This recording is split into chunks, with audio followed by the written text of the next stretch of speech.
বিষ্ণু ঈসা ইসলামের কাছে এক সাহাবী এসে বলল, ইয়া রাসূলুল্লাহ আ'তিনি শাইআন, আপনি আমাকে কিছু দান করেন, আমার কিছুই নাই। বিষ্ণু বললেন, তোমার কিছু নাই? সাহাবী বললেন, ইয়া রাসূলুল্লাহ পরে আমার শুধু দুইটি জিনিস আছে। কয়টা? চিল্লায় বলেন কয়টা? এক হচ্ছে একটা জামা, দুই হচ্ছে পানি খাওয়ার একটা জগ। বিষ্ণু বললেন, এই দুইটাই নিয়ে আস। বিশ্বনবীর কথা শুনে ওই সাহাবী ঘর থেকে জামা নিয়ে আসলেন, পানি খাওয়ার জগ নিয়ে আসলেন। বিশ্বনবী সাল্লাল্লাহু আলাইহি ওয়াসাল্লাম ওনার মুবারক হাত দিয়ে এক হাতে জামা ধরে আরেক হাতে পানির জগটা ধরে সাহাবীদের দিকে উদ্দেশ্য করে বললেন, মাইয়াশতারি হাদাইন, এই দুইটা জিনিস কেনার মতো কে কে আছে দেখি? কয়েকজন হাত তুললো। বিশ্বনবী বললেন, কত দিয়ে কিনবা? এক সাহাবী বলে, ইন্নী আশতারিহিমা বিদিরহাম, ও নবী যদিও এগুলো আমার দরকার নাই, কিন্তু আপনি যেহেতু নিলামে ডাক তুলেছেন, ইয়া রাসূলুল্লাহ ইয়া হাবিবাল্লাহ, আপনার সম্মানে আমি 1 দিরহাম দিয়ে দুইটা জিনিস কিনে নেব। 1 দিরহাম, একটা জামা, একটা পানি খাওয়ার জগ, দাম কত? 1 দিরহাম। বিশ্বনবী বললেন, না না, 1 দিরহাম তো অনেক কম হয়ে যায়, মাইয়াজিদু আলা যালিক, এর চেয়ে বেশি দামে কে কিনবা? আরেক সাহাবী হাত তুলে বলতে লাগলি, ইয়া রাসূলুল্লাহ ইয়া হাবিবাল্লাহ ওয়া ইন্নী আশতারিহিমা বিদিরহামাইন, আমি এই জামাটার পানি খাওয়ার জগটা 1 দিরহাম নয় 2 দিরহামের বিনিময়ে কিনতে চাই। বিষ্ণু ঈসা ইসলাম ওই সাহাবাকে দিয়ে দিলেন।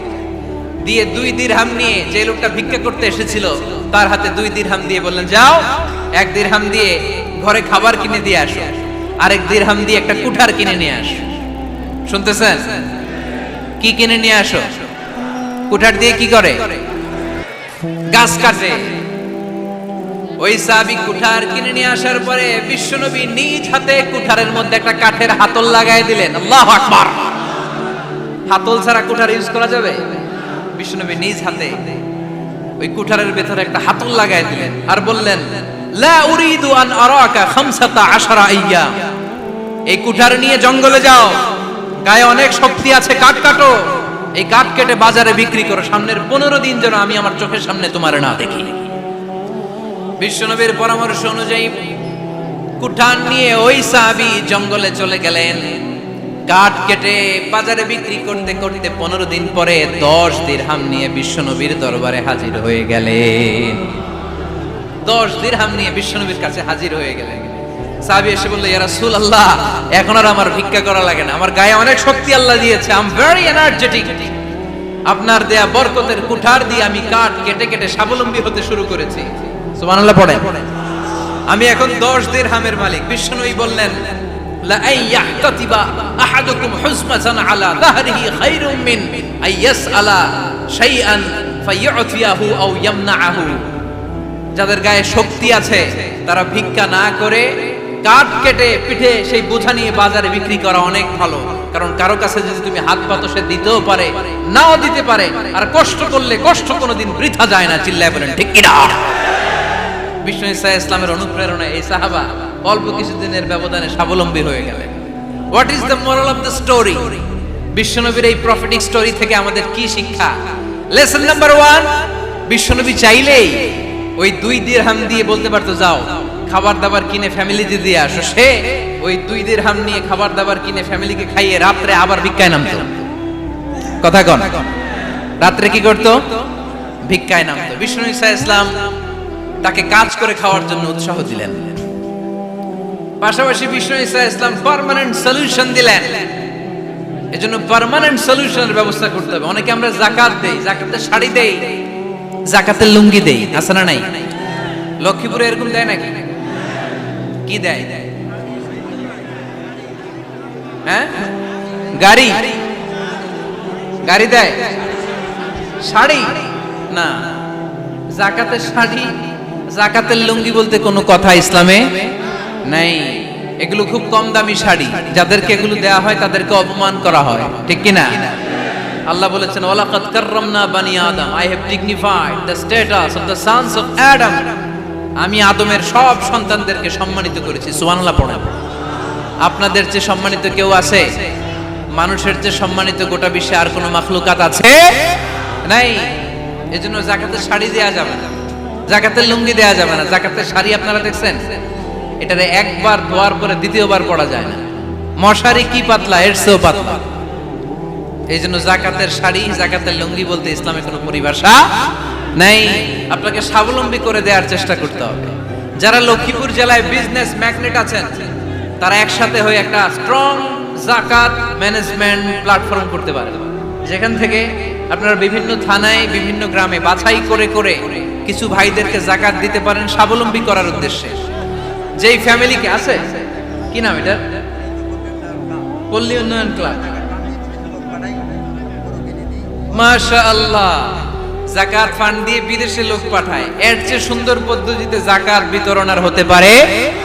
যেই লোকটাকে, যেই ছেলেটাকে বিদেশে পাঠানো হয়েছে, ওই ফ্যামিলিটা আর কোনোদিন যাকাতের শাড়ি নেওয়ার জন্য লাইনে দাঁড়াবে? যেই ছেলেটাকে ওনারা অস্ট্রেলিয়ান গাভী কিনে দিছে, দুধ বিক্রি করে যেই ফ্যামিলিটা স্বাবলম্বী হতে শুরু করেছে, তারা আর কোনোদিন যাকাতের লাইনে যেয়ে দাঁড়াবে না। এজন্য যাকাত দিতে হবে স্বাবলম্বী করার জন্য। ইসলাম আমাদেরকে এটাই শিখিয়েছে, কাজ করে খেতে হবে। কাজে লজ্জা নেই, লজ্জা হচ্ছে অলসতায়। লজ্জা কিসে? আজকের আলোচনা থেকে এটা মুখস্থ করে নিতে হবে, কাজে লজ্জা নেই।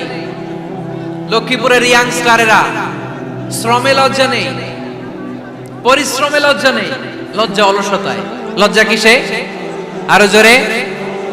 নবীরা কি এমনি এমনি বসে বসে খাইছে? কঠিন পরিস্থিতিতেও নবীরা পরিশ্রম করে উপার্জন করা লেগেছে, ঠিক কিনা?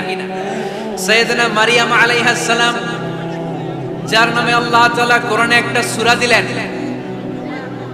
উনি পৃথিবীতে এমন একজন মহিয়সী নারী, যেই নারীর গর্ভে, যেই নারীর পেটের ভেতরে স্বামীর স্পর্শ ছাড়া সন্তান দিয়েছে কে? সাইয়েদনা ঈসা আলাইহিস সালাম পেটে আসলেন। মারিয়াম আলাইহিস সালাম লজ্জা পেলেন।